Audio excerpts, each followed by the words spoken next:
तो स्टार्ट करते हैं आज की क्लास को। लास्ट क्लास में हम लोग बात कर रहे थे, कंप्लीट कर चुके थे, रूट कंप्लीट था, स्टेम कंप्लीट था और लीफ कंप्लीट हो चुका था। आज की क्लास में स्टार्ट करना है फ्लावर को। फ्लावर के बारे में कुछ बातें आपको तो पहले से पता होंगी अच्छे से कि flower is a reproductive organ of the plant. Plants में सेक्सुअल रिप्रोडक्शन करने के लिए रिप्रोडक्टिव ऑर्गन का नाम क्या है? फ्लावर। हाँ पढ़ा बच्चा। इन्फ्लोरेसेंस क्या है? फ्लावर गुच्छे कहते हैं। तो पहले फ्लावर तो जान लो। इतनी सी बात क्लियर है? क्या बोला हमने? बात बंद करो। Flower is a modified suit, पहली लाइन। फ्लावर एक मॉडिफाइड सूट है, सूट का मॉडिफिकेशन है, पहली लाइन। क्यों हुआ modification? For sexual reproduction. Flower sex organ है प्लांट का। जैसे सभी के पास सेक्सुअल रिप्रोडक्शन करने के लिए सेक्स ऑर्गन होते हैं, ऐसे प्लांट के पास सेक्सुअल ऑर्गन कौन से हैं? फ्लावर। तो फ्लावर क्यों है? सेक्स। इसको बंद करो, आवाज बहुत कर रहा है, एसी चालू कर दो। तो फ्लावर सेक्स ऑर्गन है सेक्सुअल रिप्रोडक्शन के लिए। इसको बंद करो। फ्लावर सेक्सुअल ऑर्गन है, सेक्सुअल रिप्रोडक्शन करने के लिए यूजफुल ऑर्गन है। इसका काम क्या है? सेक्सुअल रिप्रोडक्शन करना। किससे बना है? मॉडिफाइड सूट है, सूट के मॉडिफिकेशन से बना। सूट समझते हो? Apical part.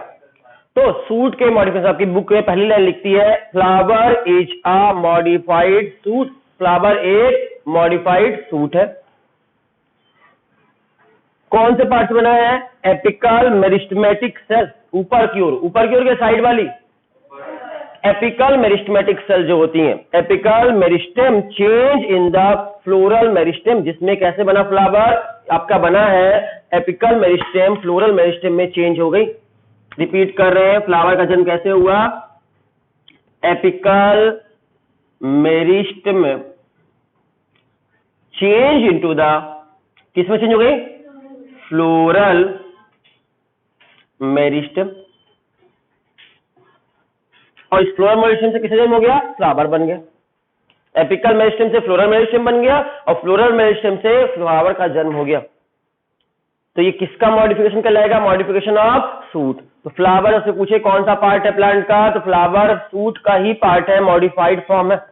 Apical meristem modify होकर क्या बन गई थी? फ्लोरल मेरिस्टेम बन गई। इसमें चलेगा इतनी सी बात? क्यों हुआ ऐसा? For what purpose? For sexual reproduction के लिए। तो सेक्सुअल रिप्रोडक्शन करने के लिए फ्लावर बनका जन्म होता है, उसमें एपिकल मेरिस्टेम से फ्लोरल मेरिस्टेम बनती पहली घटना है। जब एपिकल मेरिस्टेम से फ्लोरल मेरिस्टेम बनते तो कौन कौन से चेंजेस आते हैं? फ्लावर कैसे आपका सूट ही है, बाकी सूट से अलग किस किस मामले में है, क्या क्या डिफरेंसेस आएंगे? तो difference number 1, internode do not elongate. पहला, फ्लावर में इंटरनोड बड़े बड़े होंगे या नोड इंटरनोड होंगे कि नहीं होंगे? पहली बात, स्टेम का मॉडिफिकेशन है तो नोड इंटरनोड होंगे कि नहीं होंगे? फ्लावर में होंगे। एक नोड से दूसरे नोड के बीच की दूरी क्या कहते हैं? तो यहां पर इंटरनोड बड़े होने की जरूरत है फ्लावर के लिए, या छोटे छोटे होने चाहिए? कंडेंस्ड फॉर्म में होना चाहिए या बड़ा बड़ा ऐसा फ्लावर होना चाहिए? ऐसे बड़ा बड़ा फ्लावर, छोटा सा फ्लावर होता है। तो इंटरनोड बड़े होंगे कि छोटे होंगे? तो पहला लाइन कहता है internode do not elongate. Internode बड़े नहीं होंगे, पहली घटना। फ्लावर बनते समय कौन कौन से मॉडिफिकेशन होंगे? सभी एक साथ क्या बोलेंगे इनको? एपिकल मेरिस्टेम, फ्लोरल मेरिस्टेम बन गई। इसमें पहली घटना internode do not elongate, internode बड़े नहीं होंगे। दूसरी लाइन कहता है एक्जिल गेट कंडेंस। उसका एक्जिल वाला पार्ट कैसा हो जाएगा? कंडेंस्ड, सिकुड़ जाएगा। कंडेंस मतलब सिकुड़ जाना। तो एक्जिल गेट कंडेंस्ड, फैलेगा नहीं, सिकुड़ेगा, कंडेंस्ड होगा। तीसरी बात क्या होगी? तो कहता है the apex produce different kind of floral appendage. कौन से पार्ट से फ्लोरल अपेंडेज निकलेंगे? फ्लोरल अपेंडेज समझते हो? कैलिक्स, कोरोला, एंडोशियम, गाइनोसियम से निकल रहे हैं। क्या फ्लोरल अपेंडेज है? और ये सब फ्लोरल अपेंडेज कहां से निकलेंगे? एपेक्स से निकलेंगे, ऊपरी से। Apex produce floral appendage. इतनी सी बात समझ में आ रही है? तो आपने इतना बात समझ लिया। Floral appendage literally at the successive node instant of leaf. Node से निकलेंगे। कहां से निकलेंगे फ्लोरल अपेंडेज? नोड से। किसकी जगह पर? लीफ की जगह पर। निकलना क्या चाहिए था? नोड से क्या निकलती है, लेकिन लीफ से ना निकलकर वहां पे क्या निकलेंगे? फ्लोरल अपेंडेज निकलेंगे उस नोड से। खत्म हो गई, इतनी सी बात थी पूरी। एक बार हम फिर से रिपीट कर देते हैं। फ्लावर का जन्म सेक्सुअल रिप्रोडक्शन करने के लिए हुआ है। Flower is a reproductive organ of the plant. It is a modified suit. Second line कौन सा सूट है? मॉडिफाइड सूट है, सूट का मॉडिफिकेशन है। अब सूट से बना तो इसमें नोड इंटरनोड होंगे कि नहीं होंगे? होंगे। तो उसमें क्या होगा? आपका फ्लावर का जन्म कैसे होता है? तो जब एपिकल मेरिस्टेम फ्लोरल मेरिस्टेम में कन्वर्ट जाती है, चेंज हो जाती है, तो फ्लावर का जन्म होता है। फ्लावर का जन्म किससे होता है? फ्लोरल मेरिस्टेम से। फ्लोरल मेरिस्टेम किससे बनती है? Apical meristem. समझ में आ रही बात? इससे कह सकते हो flower is a modified suit. और कौन कौन से मॉडिफिकेशन होते हैं फ्लावर में? तो जनरली स्टेम में होते हैं नोड और इंटरनोड होते हैं। तो फ्लावर में नोड इंटरनोड होंगे कि नहीं होंगे? होंगे। तो फ्लावर में भी नोड इंटरनोड होंगे, लेकिन यहां पर इंटरनोड बड़े बड़े होंगे या छोटे छोटे होंगे? छोटे छोटे इंटरनोड होंगे। इंटरनोड डू नॉट इलोंगेट, पहला काम। दूसरा काम क्या बोलता है वहां पर कि आपका एक्सिस गेट कंडेंस्ड। एक्सिस वाला पार्ट क्या हो जाएगा? कंडेंस्ड हो जाएगा। दूसरा पार्ट बोलता है। तीसरा लाइन बोलता है एपेक्स से बहुत सारे फ्लोरल अपेंडेचर निकलेंगे। कहां से? एपेक्स से। कौन से पार्ट से? नोड से। निकलना क्या चाहिए था नोड से? तो लीफ ना निकलकर वहां से क्या निकलेंगी? फ्लोरल अपेंडेचर निकलेंगे। तो फ्लोरल अपेंडेज निकलेंगे, फ्लोरल स्ट्रक्चर निकलेंगे बहुत सारे। कहां से? आपके नोड से। और इस सही मॉडिफिकेशन के बाद आपका फ्लावर का जन्म होगा। तो flower is a modified suit. झाला? क्यों मॉडिफाई हुआ? किस पर्पज से हुआ?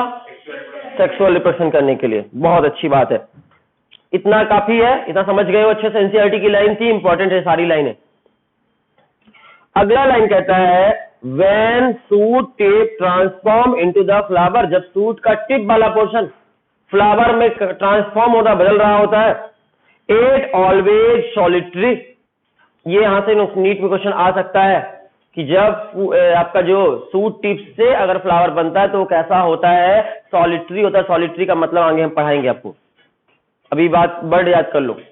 जब सूट टिप से फ्लावर बनता है तो कैसा होता है? हमेशा इट ऑलवेज सॉलिटरी। एग्जाम में आने लायक क्वेश्चन है, नीट के क्वेश्चन ऐसे ही आते हैं और कहते हैं एनसीईआरटी की लाइन से आया था। तो पूछ सकता है when a shoot tip transform into the flower it always, option number बहुत सारे ऑप्शन दे देगा, उसमें एक ऑप्शन रहेगा सॉलिटरी। क्या आंसर होगा? एनसीईआरटी की लाइन से क्वेश्चन हो सकता है, इसलिए अच्छे से पढ़ लेना। सॉलिटरी का मतलब आगे पढ़ेंगे, अभी आएगा। The arrangement of flower on the floral axis. अभी हमने पढ़ा था फाइलोटैक्सी, याद है? फाइलोटैक्सी की डिफिनेशन बताओ जल्दी से। Phyllotaxy, the arrangement of leaf on the stem और ब्रांचेस इज नोन एज। तो लीफ के अरेंजमेंट को फाइलोटैक्सी कहते थे। अब ऐसे सेम डिफिनेशन में लीफ या फ्लावर लगा दो। The arrangement of flower on the floral axis. कौन से एक्सिस पे? ठीक है। The arrangement of flower on the floral axis is known as inflorescence. बहुत सारे फूल फ्लोरल एक्सिस पर अरेंज हो जाएंगे एक पैटर्न में। जिस पैटर्न में अरेंज होंगे उस पैटर्न का नाम होगा इनफ्लोरेसेंस। फूलों का गुच्छा बन जाएगा, अलग अलग पैटर्न में आकर फूल अरेंज होंगे। तो बोला the arrangement of flower on the floral axis is known as inflorescence. आपसे इनफ्लोरेसेंस की डिफिनेशन कोई पूछे तो आंसर दे सकते हैं द, क्या आंसर है? ए लड़का तुम सबके साथ नहीं बोला, अकेले बोलो तुम। What is inflorescence? सब कोई बोला था, तुम शांत था, अब तुम बोलो अकेले। कौन से एक्सिस में? The arrangement of flower on floral axis. हाँ, the arrangement of flower on the floral axis is known as inflorescence. ठीक है। फ्लावर का अरेंजमेंट किसमें? Floral axis. हाँ, जब हम साथ में ग्रुप में बुलवाए हैं तो ग्रुप में जो नहीं बोलता उसको फिर अकेले बुलवा देते हैं। इसलिए बदमाशी, हम बहुत ज्यादा बदमाश है, इसलिए बदमाशी मेरे साथ मत करना। देख लेते हैं, मास्क के अंदर से देख लेंगे बोली कि नहीं बोली। The arrangement of flower on the floral axis is known as inflorescence. अगली line, depending on whether the apex get develop into the flower और continue grow, two major type of inflorescence.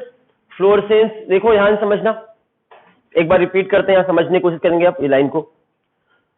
Flower के floral axis है ये, मान लो floral axis है, floral axis बना देते हैं और उसमें फ्लावर लगा देते हैं।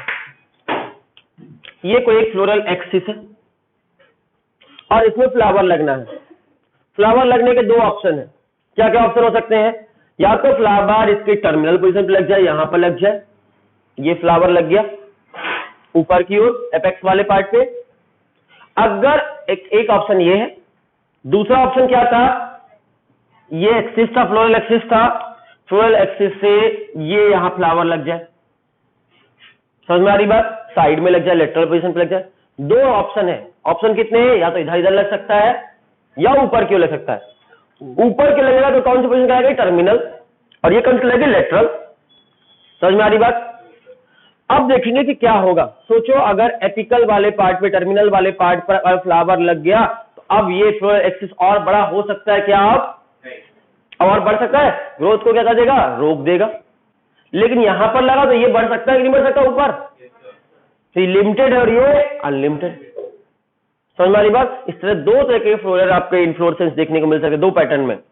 एक पैटर्न जिसमें ऊपर लग जाएगा और एक पैटर्न जिसमें साइड में लगेगा। तो सुनते हैं, देखेंगे आपके एनसीईआरटी की लाइन के हिसाब से, फिर धीरे चलते आगे।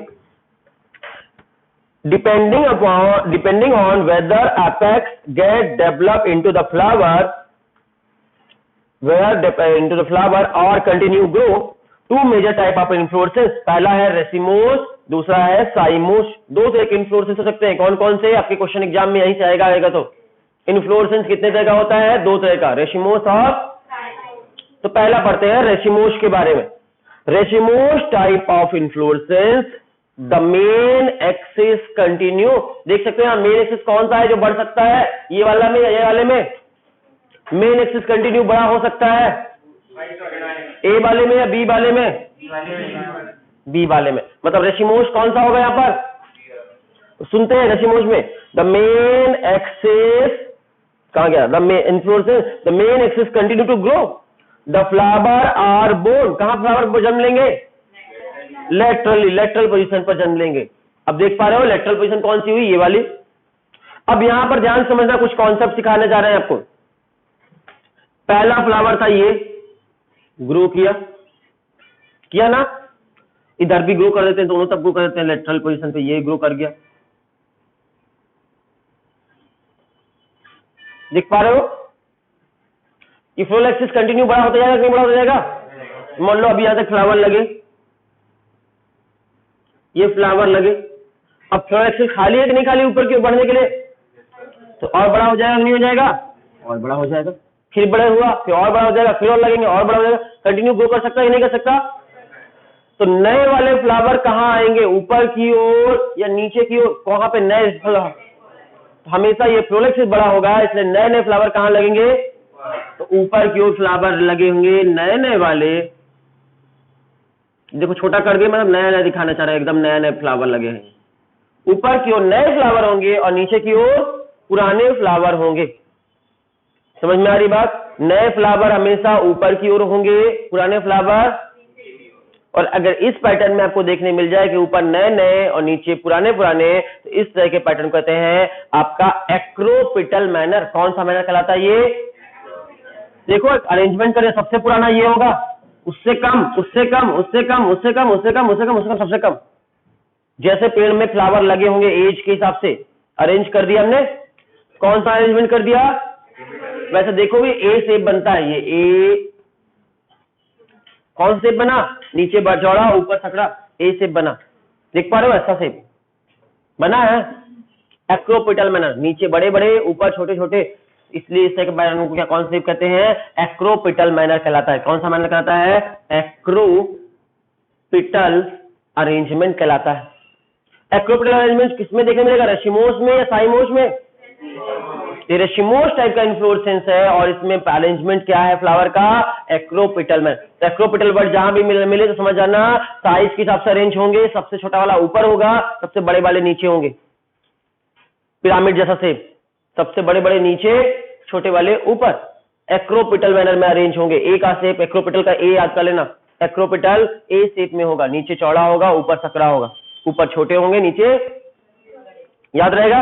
एक्रोपिटल का ए ही याद दिला देगा आपको। एक्रोपिटल मैनर बोला तो ए शेप का, ए शेप मतलब नीचे बड़े बड़े वाले फ्लावर, ऊपर छोटे छोटे वाले, नीचे पुराने फ्लावर, ऊपर न्यू फ्लावर, और ऐसा जिसमें लगातार नए नए फ्लावर ऊपर की ओर आते जाएंगे। इस पैटर्न को क्या बोलेंगे? रेशिमोस इन्फ्लोरेसेंस। कौन सा इन्फ्लोरेसेंस है? रेशिमोस, RACE, रेशिमोस, RACEMOS, रेशिमोस पैटर्न कहलाएगा ये। तो रेशिमोस पैटर्न कहलाता है, इससे कि इन्फ्लोरेसेंस को रेशिमोस कहते हैं। और रेशिमोस इन्फ्लोरेसेंस में फ्लावर का अरेंजमेंट कैसा होता है? Acropetal manner. 3 वर्ड आपने सीख गए, रेशिमोस और एक्रोपेटल। इसमें बड़े फ्लावर नीचे, छोटे फ्लावर ऊपर। और फ्लोरल एक्सिस में फ्लावर का अरेंजमेंट को इन्फ्लोरेसेंस कहते हैं। फ्लावर का जन्म किससे हुआ है? सूट से हुआ, मॉडिफिकेशन ऑफ सूट है।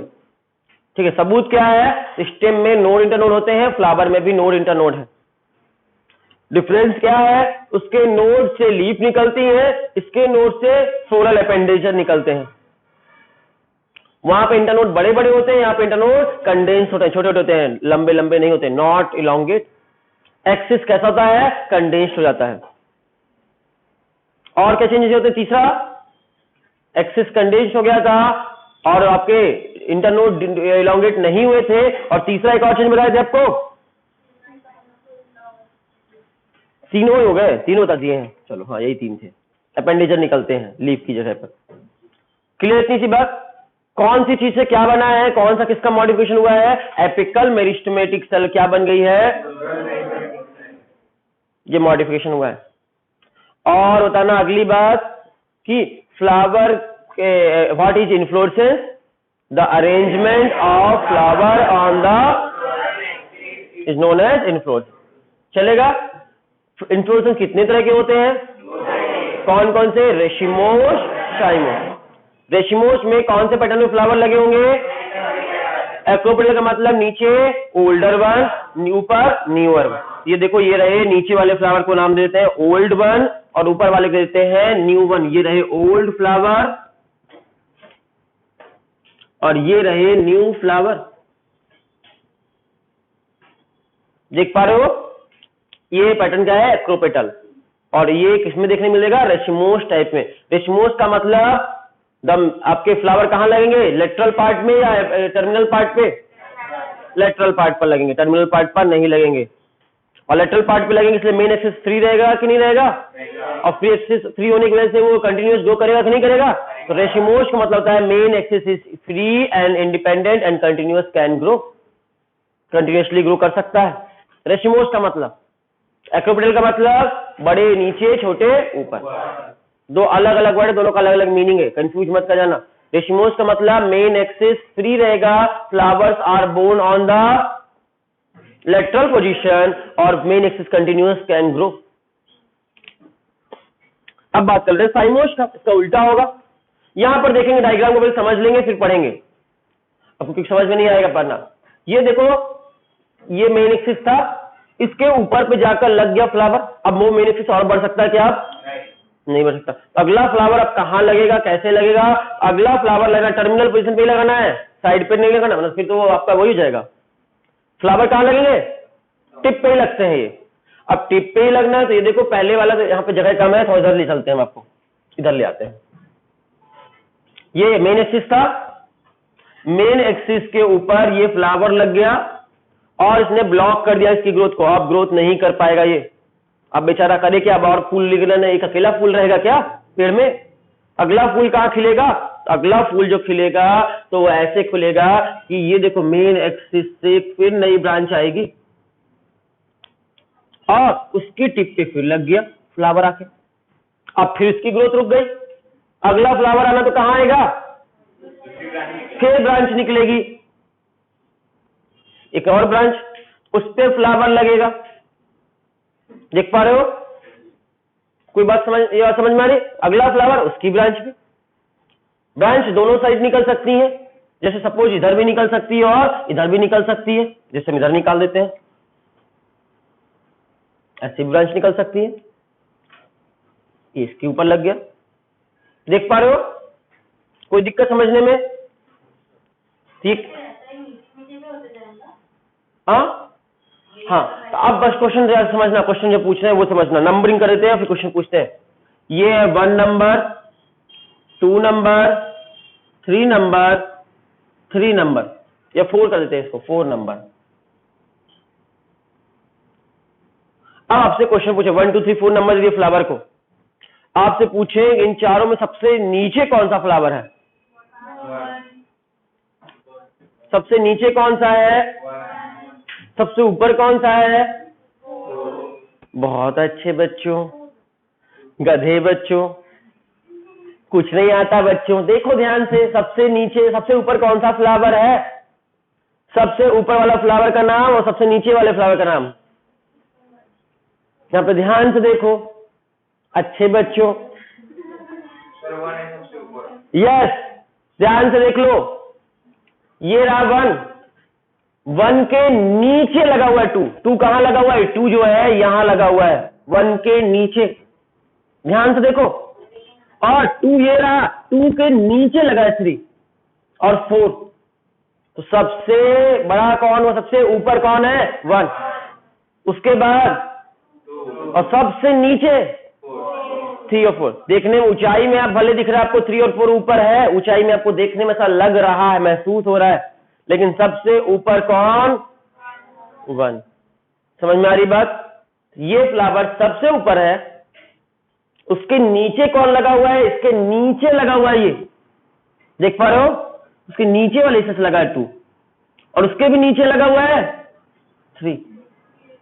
मत समझ में आ रही है आपको? कंफ्यूजन तो नहीं होगा? नीचे ऊपर सबसे पहले कौन सा आया था? 1 की 2 की 3 की 4? 1। तो सबसे पहले आया 1 आया, 1 के बाद उसके बाद 3 4 आए, ऐसे आया।